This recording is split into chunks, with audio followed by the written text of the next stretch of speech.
죽은 자가 남긴 마지막 진실을 찾는다. 법치의학자 김희주, 예, 그리고 법의조사관 곽유진 조사관님이십니다. 법치의학자? 이 좀 소개를 직접 좀 해주시죠. 네, 안녕하세요. 네. 국가수에서 치과의사 법의관으로 일하고 있는 김의주라고 합니다. 아, 그래서 법의학자가 아니고 법치의학자시군요. 아, 치과. 아, 그리고요. 네, 저는 2년차 법의조사관 곽유진이라고 합니다. 법의조사관. 예, 어떤 일이신지? 저는 이제 부검 업무를 할 때 이제 부검을 지원을 하고요. 저희가 부검을 들어갈 때는 이제 부검의, 그러니까 아시는 법의관이 한 분이 들어가시고 나머지 이제 법의조사관 3명이 이제 한 팀을 이뤄서 부검을 하게 이게 한 팀이시군요. 부검 시간 08시 30분. 등 왼쪽 4번 갈비뼈 골절. 등 왼쪽 4번 갈비뼈 골절. 이제 제가 하는 업무는 주로 혈액이랑 조직 검체를 가지고 이제 조직 표본이라는 걸 만들어요. 그 슬라이드를 만들어서 이제 법의관 선생님들께 이제 드리고 있고요.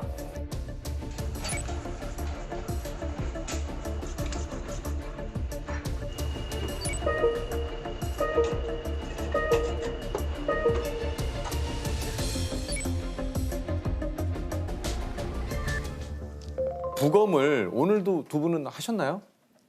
그럼요, 내려갔다 왔죠. 네, 저희 오늘 부검했습니다. 부검을 하셨어요? 네. 오늘 뭐 혹시 어떤 사건인지 여쭤봐도 됩니까? 오늘 총 4건 했고요. 벌써요? 근데 오늘 적은 편. 맞아요. 어제는 저희 10건 했죠. 예? 10건. 10건.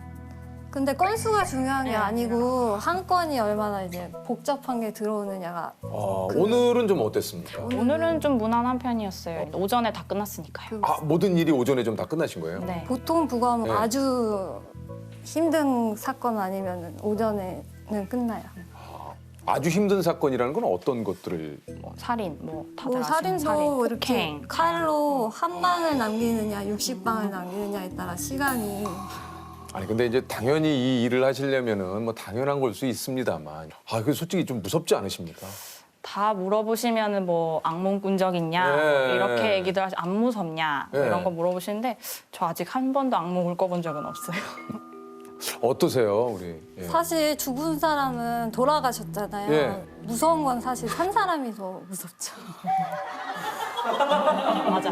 왜냐면은 저 그런 일을 저지른 그 그런 범죄자들 그 상황이 무서운 거지. 일단 그 결과를 놓고 듣고 봤을 보니까 또 때는 아니 그러네. 그렇긴 하지만 예를 들어서 살해를 당할 때의 모습이 어떤 분들은 차마 눈 뜨고 못 보는 장면들이라고도 막 하는데 근데 그게 하루에 한 거 보고 이러면은 그럴 수도 있는데 거의 매일 하니까 그리고 저희가 그거를 볼 때 아이고 얼마나 아팠겠다 이렇게 보는 게 아니고 뭔지 접근하는 방법이 어디가 찔렸지 다른 뭐 거니까. 이 법치의학자는 사실 그 처음 뵙는데 이 법치의학자가 우리나라에 6분밖에 안 계시다고 그래요? 7분. 7분이에요? 네. 그 중에 한 분이신 거잖아요. 네, 그럼요. 근데 그러면 이제 전문의 자격증을 딴다라는 거는 의사가 되시는 거잖아요. 네, 이게 개원을 하셔도 이게 대부분 그렇게 하시지 않습니까?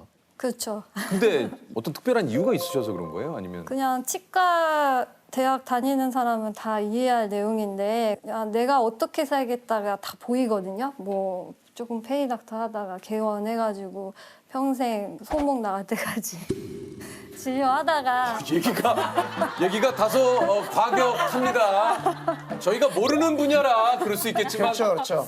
페이닥터 하다가 개원을 해서 손목 나갈 때까지 이게 좀 물론 그것을 통해 보람도 느끼고 환자 치료해주고 그렇죠. 차이가 있으니까. 뭐, 예. 재물도 얻고 예. 그러는데 그렇게 평생을 살면 내가 만족할까라는 생각을 계속을 했어요. 내가 죽을 때 정말 어떤 일을 치과의사로서 하다 죽으면 그때 괜찮을까라고 생각하던 중에 이 일을 하다가 내가 죽으면은 그래도 내 인생에 있어서 의미 있는 삶을 살았다고 생각하겠다라는.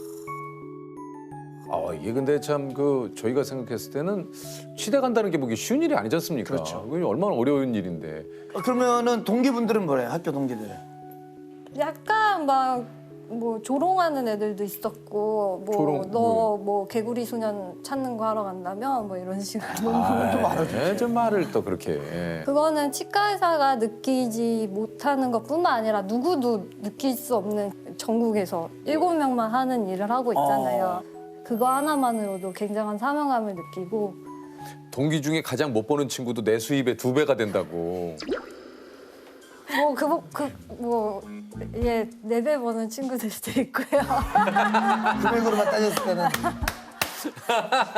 어쨌든 뭐 나는 손목은 예, 친구들에 비해서 전국에 7명밖에 없는. 그럼요. 그렇죠. 그 중에 하나가 나다.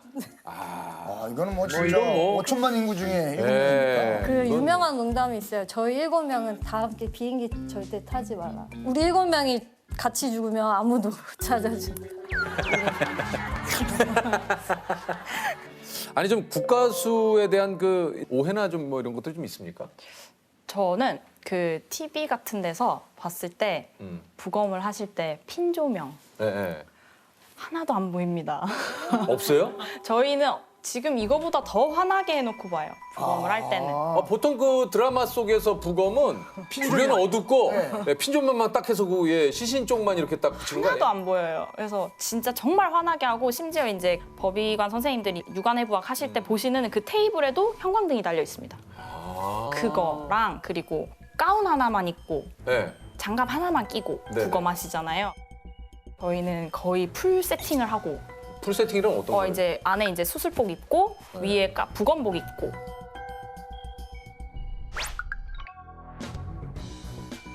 장화 신고 장갑 끼고 2개 끼고 3개 끼고. 이게 혹시라도 이제 있을 수 와, 두 분이 뭐 맞췄어요? 장갑 1개 끼고 2개 끼고 3개 끼고. 규칙이에요, 규칙. 이게 혹시나 세균 때문에 그런 거예요? 감염을 혹시 모르는 네. 칼로 하기 때문에요. 손이 다칠 수 있어서 목장갑을 마지막에 꼭 끼고 해야 되거든요. 혹시 두 분께 이곳에 좀 근무를 해보면 어떨까라고 생각하시는 분들에게 이것만큼은 꼭 좀 생각하셨으면 좋겠다. 네. 저는 부검이 하고 싶어서 여기 들어왔는데 여기가 공무원이다 보니까 생각보다 행정 업무를 굉장히 많이 해요. 아까도 그 얘기 하시더라고요. 어떠세요? 저는 아무래도 경제적인 부분을 생각하고 들어와야 되지 않아요. 하고 없이. 현실적인 이야기입니다. 네, 맞습니다. 예, 자, 아주 오늘 뼈를 때리는 예, 그런 현실 조언들 많이 해줬어요. 사실 열정만 가지고 예. 와서는 네. 또 네. 첫 월급을 보고 이거 뭐지? 그때 현타가 온대요, 다들. 네. 아이고, 아이고, 안녕하세요. 아이고, 그것이 알고 싶다에 반갑습니다, 선생님. 법의학자이신 윤일병이 온몸에 엄청난 폭행을 당하고 숨을 거뒀다는 사실이 이 부검 결과에 고스란히 담겨 있습니다. 만삭 의사 부인 사망 사건을 수사 중인 경찰은 피해자가 목이 졸려 숨졌을 개연성이 크다는 국립과학수사연구원의 2차 소견서를 확보한 것으로 알려졌습니다.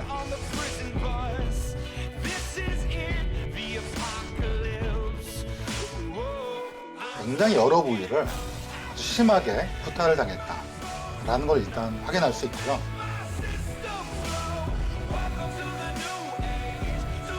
전 이제 매주 거의 뭐 전 그 알을 전 꼭 보거든요. 야, 오늘 여기서 뵙게 되니까 너무 반갑습니다. 안녕하세요. 반갑습니다. 아유, 반갑습니다. 반갑습니다. 직접 좀 소개를 좀 해주시죠. 네, 안녕하세요. 서울대학교 의과대학 법의학 교실의 교수로 재직 중인 유성호입니다.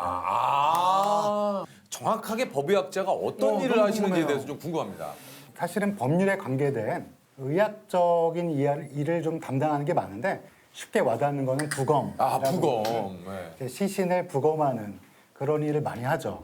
20년간 약 1,500구의 부검을 진행하셨고 일명 죽어야 만나는 남자로 불린다고 이게 별명이 죽어야 만나는 남자. 돌아가신 분의 어떤 그런 그 사인을 밝히고 이거 하는데 부검이 굉장히 좀 중요한 역할을 하는 거죠. 그렇습니다. 이제 부검은 거의 기본적인 다료가 되고 거기에 따라서 이제 형사님들, 뭐 경찰분들 이에 따라서 최종적으로 판단을 내리게 되는 거죠. 우리 그 교수님께서 그 해결하신 그 사건 중에 하나가 2014년 질식사로 묻힐 뻔한 윤일병 사망 사건을 예, 요거를 부검을 통해서 뭔가 좀 밝혀내신 게 있다고 그래요.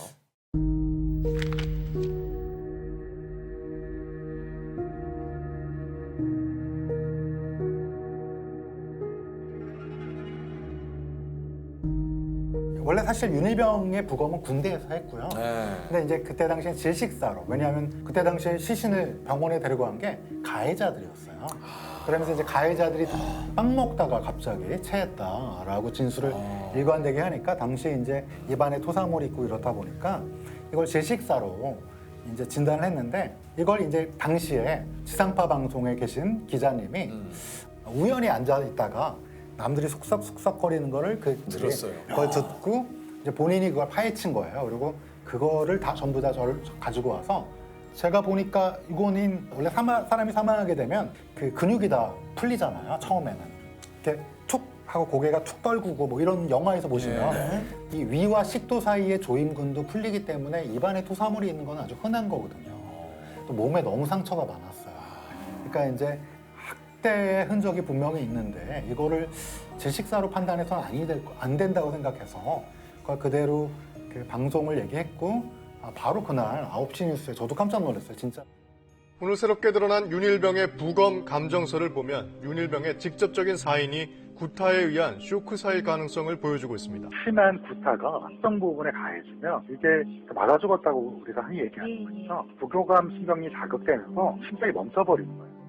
공검찰에 다시 수사를 들어가서 최종적으로는 진실을 밝혀보니까 장기간의 학대로 인한 사망이 맞았고 결국은 다시 살인죄로 기소를 해갖고 법에 심판을 받았습니다. 윤일병 사망 사건의 주범에게 대법원이 징역 40년을 확정했습니다.